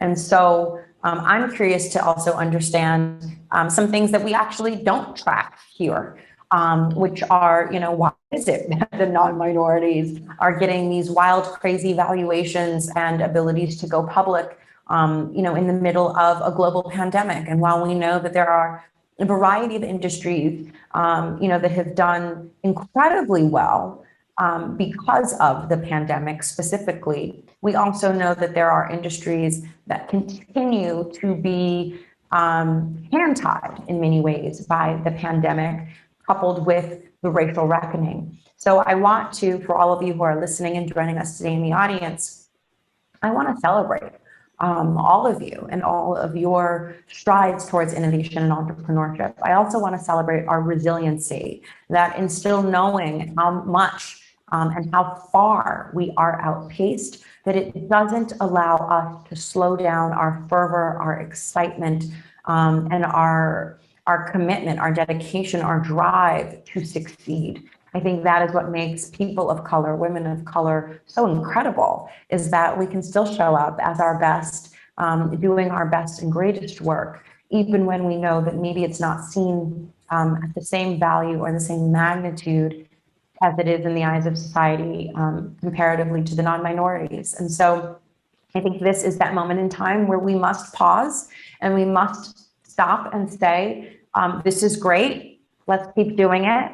I want to encourage all of you to keep growing towards that $1 million, $1 billion unicorn mark. But let's also acknowledge that this is not acceptable and that there is more work to be done. And please know that we at Digital Undivided are going to be doing that work. We are going to be sounding that alarm. We are going to be making those calls to action. And while I've been in this industry as an entrepreneur 3 times over of my own incredibly successful companies, making investments into a wide portfolio of other startups in which I am personally invested as an angel investor, or where I have invested previously with my own venture capital firm, I have a few $1 billion unicorns in my portfolio too. And I want to make sure that we see more of this. And so that is also why our research is going to be more frequent this year in 2021 at a minimum of once per quarter, so 4 times per year. And again, taking deep dives into what we've discussed today, but also taking even deeper dives into some very specific trends that we see that Danielle and I are deeply curious about. But Danielle, you also spent nearly 15 years in academia, right? At the highest level, doing data research and evaluation over at the CUNY School, the Macaulay School of Honors. And I would just love for you to also share maybe how examining what's happening in the startup landscape might draw some comparisons or contrast against some trends that you were already maybe seeing around innovation with the lens of academia before joining us to give this lens of innovation meets entrepreneurship. Yeah, so there are a few key trends, or a few key findings, or just facts, I should say, about women of color founders that have been true for some time. So for years now, Black women and Latinas have been among the fastest growing groups of entrepreneurs. And so this is one reason why I'm so interested in the work of Digital Undivided, and why I know it's so important, because again, this is a group of founders who are very motivated, who are very innovative, who have been starting businesses for as long as they've had an opportunity to start businesses. And there are so many reasons why that's happening. So we have, just the excitement around owning one's own work, right? We have the excitement and interest around being one's own boss, pursuing, your dreams. And then there are also those community factors that are so important, right? So many women of color are breadwinners for their families, or maybe they're working multiple jobs.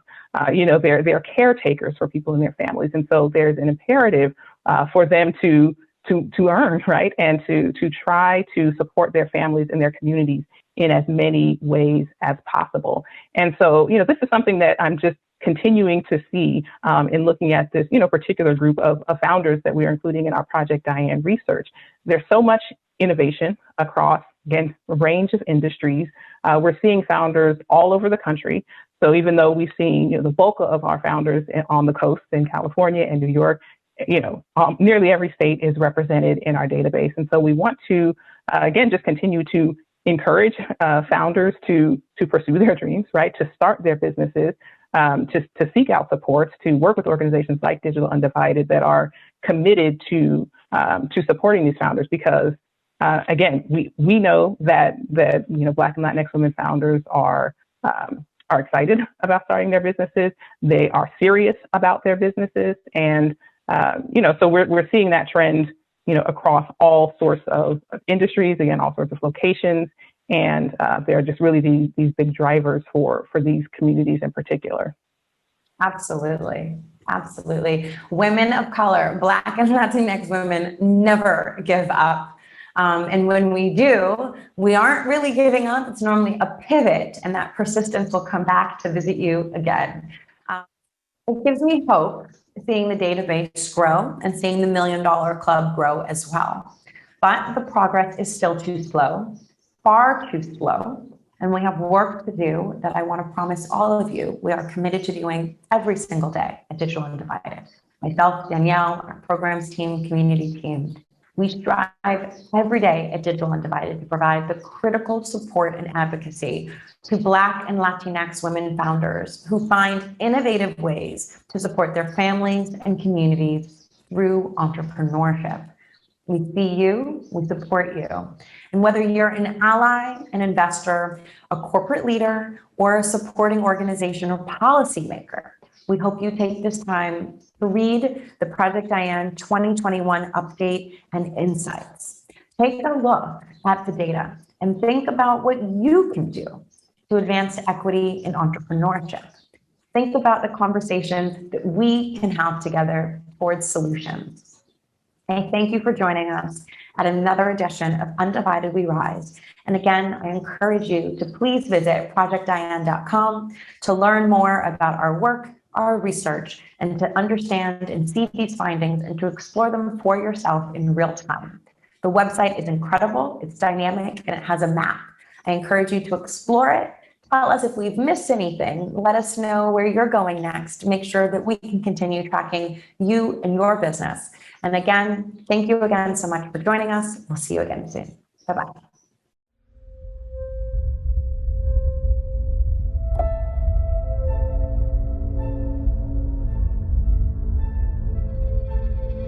Having created that study, putting it out there, forced everyone to have sort of a mirror to look into and the reality of the disparities of venture funding.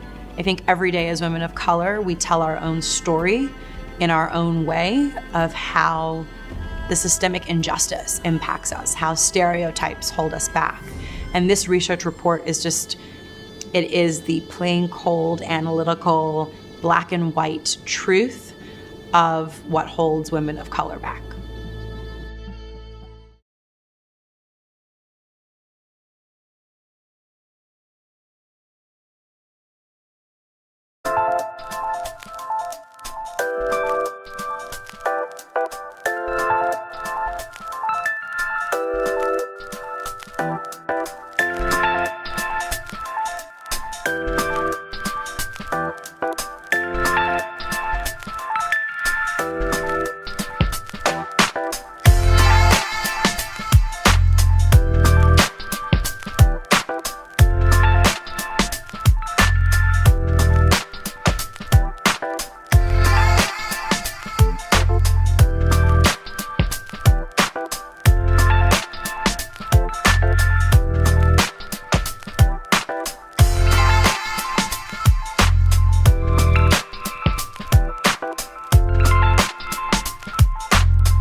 Thank you so much for having me. So everybody is like, you know, representing and trying to uplift Black and brown voices right now. And I stand organizations and people who are doing it before it was cool. So, you know, shout out to y'all.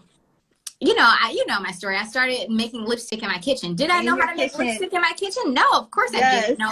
Who knows how to make lipstick in their kitchen? Nobody. Like, not a single soul. Since day one, our goal has been to challenge the beauty standard. That has since evolved to, like, we want to change the way people think about beauty, because I think it's all mindset. You have to know when to have the right discernment to say, you know what, I'm going to listen to you, or no, I'm going to listen to my gut. And I think that just also takes time and believing in your why. And so for us at the Lip Bar, I knew in my gut that there was something wrong with the industry. And so that's what gave me my momentum to keep going. Yeah, I mean, because at the end of the day, as an entrepreneur and as a business owner, it's your responsibility to just keep going. Like, that's your job. Like your job is just to keep going and to keep optimizing and keep figuring stuff out. We have $1.2 trillion in buying power, but unfortunately, a lot of that buying power, you know, goes outside of our communities to people who don't reinvest in our communities. I want us to pledge our allegiance to Black people. And so like that is what the Black Pact is. It is a pledge of Black allegiance. And the goal is to get as many people to commit to shopping Black as possible. And listen, it's not convenient because you can't be last minute with it. So it's just about changing our shopping habits so that we can grow really large Black owned businesses, so that we can start reinvesting in our communities, because Black people hire Black people hire brown people, and vice versa. So I'm like, we can change this. Even though it's not completely our problem, and I'm not saying that racism is something that only Black people need to fix, but there are certain aspects of it that we can fix. You got to start with the actual root of the problem. And so typically I do this thing, I have this exercise called the 5 whys. So if anything is going wrong, I'm like, well, why did it happen? And if I keep asking myself why, then ultimately I get to the true source. Like men run the beauty industry, they run the fashion industry, even though typically they're not the consumers. So I think more than anything, I've just learned to like go where you are, celebrate it and not tolerate it. So Be Captivating LLC asks, after COVID-19, would you be open to opening more storefronts? I think COVID has changed the way we shop forever. And online is, you know, it's not so bad. So if you're looking for easy to use makeup products for every single complexion, check out thelipbar.com. We're on social at the Lip Bar, literally on every single piece of social. It's just at the Lip Bar. And if you're interested in me, I'm Melissa R. Butler on social, and that's also my website. Love it. Well, thank you so much, Melissa, for your time. We really appreciate it. And as you know, I'm always wishing you the best, and I can't wait to see where you go next and what you do next. Thank you. I had fun on this interview. Send it to me. I'm a post thing. We will, I promise. All right. Have a good night, Melissa. Good night. Hi. How are you? I am wonderful. Doing it super effective. I'm a technologist, and that's how I first identify. So say I'm a technologist that is happening to wear the hat of philanthropy at the moment. And now is the time to be able to act and move the needle forward for women of color and tech, and be able to make real movement, make real systemic change. I'm a Black woman in tech. I can go back to tech later. I'm still passionate about the skills that are required, and still keeping up my own personal skills with regards to leadership. So I can go back if I choose to. But right now, it's urgent that we work to make that pipeline equitable, and have people of color represented in all aspects of it. You just spoke to my entire soul. And I say that sincerely because a couple things that you said, which are actually entrepreneurial in nature, but I'm sure you know this, right? Which was like, I'm a technologist. And I look at myself, I'm still an entrepreneur, and I'm still a marketer, and I'm still an innovator. But as you said it, and I think you said it best, like I'm wearing the philanthropy hat for right now. With that target of 2025 graduation, we are investing in programs that are looking to recruit women and retain women, recruit women into technology, computing fields, retain them through graduation. And then once they've graduated with that 4-year degree, they can go on to being entrepreneurs, go on to be higher education. So we need more people of color in higher ed and with PhDs. We also need them in our tech industry, but we don't want them to just be stuck at entry-level positions. We want them to be the future leaders of those organizations. So we've got pillars on which we look at as far as the programs that we're investing in. So there's a couple of different examples. So at the high school level, investing in advanced placement computer science. There's lots of data, lots of research that shows investing in APCS increases the exposure and chance that a student will major in computing once they've gone on to higher ed. But it's not enough to, if you build it, they will come. If you build it, the girls don't show up. So we have to do those. They're welcome, and they don't know how they want it. They don't know how to get there. They don't know how to get there. They don't know that they want it. It hasn't been an environment that says, hey, little beautiful brown girl, you should do this. And why? So really creating those environments where girls feel welcome and feel like they can participate. The example I love to talk about is our partnership with the KIPP Charter School Network, where we have partnered to train the teachers to teach advanced placement computer science. For those out there not familiar with KIPP, it's a network of charter schools across the country, mostly Black and brown kids.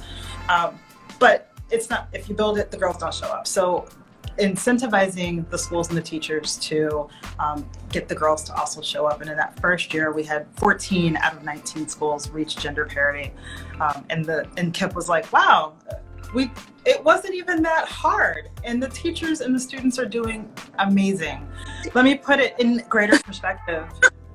30 of those 32 companies that were surveyed, they represented $5 billion in revenue and $5 million in philanthropic giving. So that 0.1%, that less than 0.1% that they were investing on women of color in tech represented only $335,000. That's it. So when you talk about, and as we all know, the lack of representation and lack of diversity in these organizations and the fact they were spending $0 on it, it's infuriating and kind of like, really, are you really trying to increase representation? So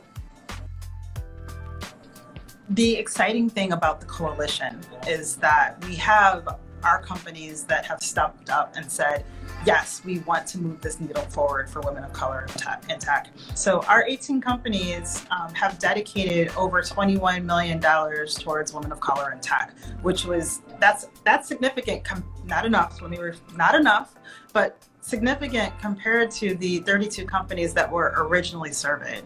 So as we continue to gain traction and more organizations know about Reboot, we invite you to join and be part of the coalition, and let's move this needle forward for women of color. I thought it was going to be easy and a no-brainer. So how do we recruit companies? I want companies that are truly interested on being on the journey, recognizing every company's in a different space in this journey towards equity and tech, but be on the journey, be willingly on the journey. It's in the beginning, if you don't know what to do, we will help you. There are other organizations that will help you, but be willing to be on the journey. And then, yes, we want the money so that we can obviously grant it to nonprofit organizations. It helps with the cause and the mission. But I love those partners that are willing to roll up their sleeves and say, okay, yes, we gave you the check, but let's talk about what our strategies look like together, and whether that means internal D&I, DEI, employee resource groups and employee engagement. How can I get exposure with the ERG members, with our actual ladies that are in college for mentoring and sponsoring, whether we are talking about the CSR side of a corporate house and we're like, okay, let's talk through what are our strategies for investing and what does the pipeline look like for the future, and getting those collective minds together to not be in competition, but be in alignment with regards to how do we hand things off and how do we become real partners. One of our companies said it best, is that this is not a time or space for us to compete. We'll compete with regards to product, but when it comes to DEI and CSR, this is where we come together. It's not about, for us as well, it's not about competition. We have the same end goal in mind, and so how do we, as nonprofit organizations, collectively work together? It's been a year of reflection, a year of processing, and a year of how we think about how women of color, people who come from underrepresented communities, how you work really hard to set that next generation up for success. It's an interesting place to be, sitting here at the top of 2021 after the year that we had last year, right? To see which groups, which organizations are serious and intentional and real and want to partner and want to strategize and want to do better and be better. So tech transcends industry. So those that were able to be at home and working and did not having to go into the office and still able to support their families, even though it was hard if you had little kids running around in the background. changes the dynamic of a family, your earning potential, impact on community, all the stuff, right? Your differences are your superpower. Your differences are your superpower, not your kryptonite.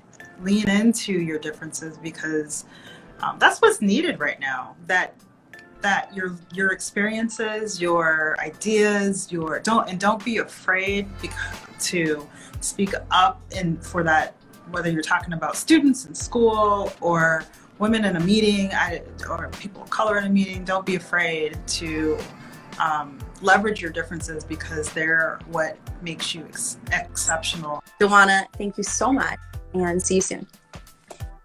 Yes, thank you. Bye. Okay. Hey! Hi! There you are! How are you? So we have here Amanda E. Johnson, who is the co-founder and COO of Mented Cosmetics, a pigment-first beauty brand celebrating women of all hues. Mented launched in January 2017 and has taken the beauty industry by storm by unapologetically placing women of color at the forefront. We were like, we are two deep-skinned beauty enthusiasts with disposable income. Yep. Why is it in this global trillion-dollar industry we feel sidelined? We feel left out. And Mented is short for pigmented. And like you said, we celebrate women of all hues. But we really didn't start focusing on women of color because we felt like those were the women that were left out. And so this was our problem and we were going to come up with our own solution. Yep. And we worked on it for about 1.5 years before launch. So I'm with you. 2017 was a crazy year. And of course, we didn't know that at the beginning of the year. When we launched in January, we were just two girls with a dream. Raising money is very difficult, specifically for women of color, where we receive less than 2% of all VC funding. One is that the person sitting across from you does not look like you, right? And human nature is that sameness is comfortable. So if I'm a white male and I walk into a room with other white males, sameness is comfortable. We're literally walking into a room and telling someone that this problem that the world has faced, you have a solution. I would say the second hurdle is if it's like Mented, where the product really does, the idea and the emphasis, the inspiration is around women of color, but they have no idea that it's even a problem, right? So we walk into the room, first off, we have the sameness issue. And then we're trying to tell them about makeup for women of color. And they're like, huh? The responses we would get were like, well, my wife doesn't have a problem. Well, I never thought about this as a problem. But the unfortunate reality is that means that we're often left out of money. And they say to founders all the time, don't take no. Don't take no and force the yes. I think at the end of the day, there are 2 tips. Tip number 1, be authentic. Tip number 2, be consistent. Along with those messages, if you're truly having an authentic conversation with your customers, you'll also learn what other kind of content they're interested in. So yes, COVID was a bummer and it is a bummer. And we had to cancel all of our amazing events this year. And part of what we think has made us so successful over the last 3.5 years is really connecting with our customers live. So we said, okay, if we can't connect live, or rather in person, how can we connect? And so we listened to our customers and they said, we want content, we still want panels, we still want tutorials, we want it live on Instagram, we want it live on Facebook, we want more videos via email. And if you truly listen, people will tell you what they want and need. You're either gonna fail or you're gonna succeed. Someone had to come out of the box that we all live in every single day and think of that idea. And if you succeed, well, you've done the impossible. Right? Like you've done the things that 1% of all humans are going to do.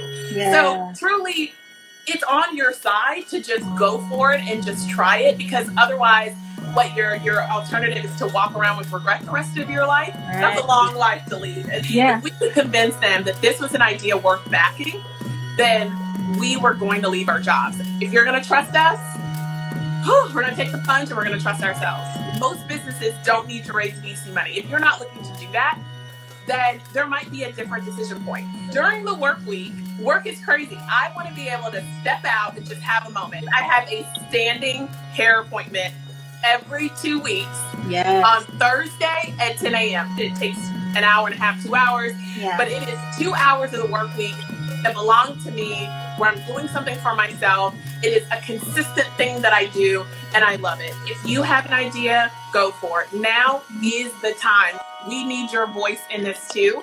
Don't listen to the no's, just go for it. Thank you so much for your time, Amanda. Thank you so much for having me, and congratulations to all you guys are building with Digital Undivided. So glad we can finally get you on here. Thank you for joining us. Likewise. So yeah, my name is Corinne Luna Ostasewski. I'm the founder of CS Scotch. I started the brand 8 years ago on a dream. I left a career of graphic design and creative direction behind after 17 years doing that full time to do something I'd never done before. For 17 years, spent time designing things so that people could just stare at their screens all day, and it wasn't what I wanted my legacy to be. So you're like, okay, well, if I'm going to quit my job and like totally, like I have to commit 100% to this business if it's going to succeed. Some people just like leap off the edge. I was definitely a little bit more careful because I was given the advice that it's like whatever amount of money you think you're going to need, like triple it. Yeah. So you mentioned also that, a big part of your journey into entrepreneurship was crowdfunding. There was one brewery that I contributed to as a backer, and I thought it was so cool that they shared their journey of like, oh, here's our logo, and here's the storefront for the building that we're going to buy. And like, it was very cool to see their journey, and I thought that would also be a good way for me to share, because I knew that a lot of people contributing would probably be friends and family. Crowdfunding in general is great as like a proof of concept or product market fit. You can just instantly see, are people like, are they interested in this? Yeah, like a lot of people are like, what's crowdfunding? What's Kickstarter? Like it was just so strange to them, but they did it, and now everybody knows about crowdfunding. It got a lot of publicity and press. Like, who's this Hispanic woman living in California making a scotch on Kickstarter? But the cool part that's happening now that wasn't when I did it was that now you can crowdfund for equity. I think that it's important to focus on the people that believe in you. Like there's so much that can cause doubt in who you are as an entrepreneur. And I think it's important to hold steadfast to who you are, who the brand is, and just say like, this is where we're going. Before you go the fundraising route, know that it's going to take a lot of your time and your energy. You need to say, okay, I can either dedicate these days to it or I have enough money. So you really have to kind of look ahead to when you're in need of that cash flow. It's going to take longer than you think it's going to take, especially as a woman, and especially as a woman of color. So I talk to a lot of female entrepreneurs. It's part of my brand's promise is to give back towards helping women in business, helping them start and run their own businesses, and through a resource, but also through just my time and energy. It's so much easier to do something when you have a partner. And if you have someone that believes in the dream and that can help you where you're not in areas you're not good at. Sometimes, like, I think the hurdle, some people think that they need to start with a partner, and what's curious is that sometimes partners come along the way. The other thing I think is really big, especially what's great talking to Digital Undivided, is community. It's great to find a community of people, especially women, right? Because women are naturally like community builders. And if you can't find one, then you could create one. And then I think you guys really embody the MVP, like the minimum viable product. And when you're working like a market, like just get your backyard focused, and then work out your kinks in one space before you go too broad. Learn your mistakes on a small scale before you go too big. For my journey, my mom and dad came from Cuba. They came here with not a penny to their name, with clothes on their back, and we're fortunate enough to just work really, really hard and build a good life for themselves and for me and my brother. I owe it to them to take care of them when they're going to need me. Immigrants here have a place, right? And that we are. We belong, right? And so I think that especially now, it's a really hard time that we're all going through as a society of just like all learning to kind of be together. And so I think my advice is, just from a cultural perspective, to embrace your culture, to use it. Especially like my family is, we're very boisterous, we're joyful, we're loud, we hug. Yeah, I love it. That's how I am in business too. Like I walk into a room, and if it's someone I'm gonna have an existing relationship with, I'll probably leave with a hug. Yes, I love that. Me too. Just whatever that is about your culture, like not to be ashamed of it, to be embracing of it, and to own it. All right, guys. Thank you guys so much for joining us, and I am looking forward to the next Undivided Attention. Again, Kareem, thank you so much for your time. Appreciate you. Thank you. Bye. Bye. Hi. Oh, you look beautiful. So do you. It's a red lip kind of day. My mom is an esthetician. So I grew up watching her sort of cultivate her community and you know, kind of run her business in Jackson Heights, Queens, and trying to get a massage with my husband. And we kind of started thinking about our options in New York City, and we realized we didn't love them. So it really started from that. And it kind of got us talking about just overall the spa industry and how we felt like it was a little antiquated and like it just didn't feel, it felt like it was right for modernization, I'd say. Was really like the whole premise of its inception. So we just kind of got to work being in that like in-person sort of fast-paced environment. For me was, it like inspires me and it takes me to the next level and it keeps me motivated. So Chill House is a manifestation of all those things, all the things that I was missing and all the things that I've learned throughout the years. I think people mostly know us for our stores. We had to shut one down, unfortunately.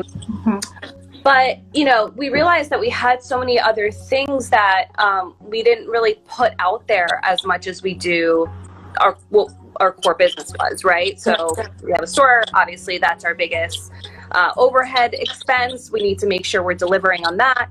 But we had other things that we did, like our editorial site. We had an online shop where we curated products. We had our own merch. We had our own like small sort of products, not formulated yet, but like we had things that we could sell through online. And so that was kind of our first way of pivoting, I'd say. I feel like that word is so played out, but I'd say shifting, surviving. We kind of got to work on all of those things. Like how can we provide value across all of these other things that we do? So we did a great job at producing more content. We partnered with a lot of brands to kind of see our costs, making sure we're, you know, kind of justifying for that like revenue loss at the store, and but also like delivering quality content for our community. Awesome. And then of course our online shop, and we're just like, you know, we have so many followers from across the country, even across the world. We haven't been able to go global with the brand yet, unfortunately, but we'll get there. But we have so many followers from all over. Like, how do we, you know, deliver them different experiences? If we can't get to their city, how do we get there in other ways? So of course the next natural extension is product, right? We launched these press-ons that I have on now. So cute. Thank you. Thank you. Yeah, they're so fun. I have a matching ring. We launched these in August, or like late July, August, and they've just kind of taken off. It's crazy. And, you know, people don't want to go to the salon. They're scared. So. People are still scared. People are still scared, or they're closed in their cies, right? Like San Francisco and LA, they haven't had personal care in a couple months now. Right. Which is wild to me, and it's unfortunate, and I hope that this doesn't ruin an industry, because I still, at the end of the day, I don't want people to be so used to doing things themselves, but while we have to, like, that is our ammo now, and that is our mojo, I'd say. So the press-ons are one of those things that we fast-tracked. We'd already thought about doing it prior to the pandemic. It was just a matter of like getting it done. Right. And you guys offer nail art at Chill House? Yes. So we're well known for our nail art. So this is basically our way of bringing our designs to everyone. And it's something that like it hit us. I want to say like we came up with the idea, or actually somebody helped, like brought us to this idea. Early 2020. And it was like this aha moment where we're like, duh, like, you know, of course people want our designs all over. Like if you check Pinterest, you Google like nail art, or you search nail art on Pinterest, like our designs, there's a very good chance our designs are going to pop up. So this was the easiest way for us to get them to people versus opening up a million stores. So that's kind of where we realized we wanted that direction we wanted to go in, was really create experiences in the forms of products to send to people, to be able to access more people faster. I love that. That's so, it's so important just overall as an entrepreneur to constantly be thinking about how can I provide more value, If something happens to one extension of your business, how can you pivot and find a way to do things differently? So I love that. And you talked about having, a global audience and having people from all across the country. You're a first generation Colombian American. How did your cultural identity really impact the path that you chose, and also just the way you interact and how you provide during your business? Yeah, I mean, I think it's a combination of just representation, especially in self-care and wellness. I mean, we still see so much of just this very like white, skinny, blonde sort of representation in this industry. I feel like that's still like the visual that you get when you think of like wellness. And I think subconsciously I never saw myself in this space because I didn't see anyone that looked like me. Yep. So for sure, that was one of the biggest things for me, was making sure that our team looked like everyone. Like, it wasn't, we weren't like trying to curate this like little picture of like what the cookie cutter sort of wellness person looks like. Yeah. Right. So there's not one identity to Chill House. It's kind of just, it's a mixture of everyone, of all sorts of cultures, backgrounds, everything, ethnicities. So that was one thing. And I think from just inherently as a Latina in general, I don't know if it's specific to Colombians, we're just such hard workers, and we're like, there's no task that's too small. There's no thing as like getting our hands too dirty. Right. I learned that from my mom, but I also realized I wanted to kind of break that stereotype a little bit with the Latin community. Like, we deserve to take care of ourselves. Absolutely. And a lot of times we're of the mindset that like our family comes first, our husbands come first, our babies come first, everyone else comes first. Everyone else. And we are always last. And it's like, I wanted to break that stereotype. Like, no, that to me is like, even though it's not like, doesn't have to be business advice, but it's creating a personal brand for yourself that shows people who you are outside of what you do, I think is super important. And it gives people a taste of your personality, and no matter what happens to your business or your job, you have that to kind of fall back on. Mm-hmm. So the biggest lesson I learned was to hire people who are experts to then lead that part of the service. Mm-hmm. For example, we didn't hire like a GM from the spa world to start. We hired someone that could have maybe been better suited for like a marketing role or something like that. Right. And it definitely, like, we realized it was not the right decision because, we definitely should have had someone who knew how to talk to service providers and who was like super like just knowledgeable about the salon space and how it all works. So those are little mistakes that we made in the beginning. And then we've learned that for us, having leads in every department. So, the manager doesn't know how to do nails either, right? She doesn't know how to do facials. It's always better to have the team be led by someone who's an expert in that field. Awesome. Well, thank you so much for your time. Thank you. Okay, talk soon. Appreciate it. Bye.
everyone. Can we show some love to all of our incredible speakers? On behalf of all of us at Digital Undivided, we cannot thank you enough for joining us today for another edition of Undivided We Rise. This virtual summit is something I started on my 15th day as CEO here last year, June, in celebration of Juneteenth. And a conversation that was really important to me to have frequently with all of you. But these conversations don't end here today. We'd love to keep it going. Whether you're a founder interested in learning more about how Digital Undivided can help propel your business forward, or if you simply want to learn more about our work and the ways that you can support our work at Digital Undivided or the work of Black and Latinx female founders and innovators, we encourage you to please visit digitalundivided.com. We also encourage you to join us as a mentor if you have had incredible experiences in your own career to share. Until next time, thank you so much for joining us here at Undivided We Rise. Again, I'm Lauren Milan, CEO. I thank you so much and see you again here at Undivided We Rise soon.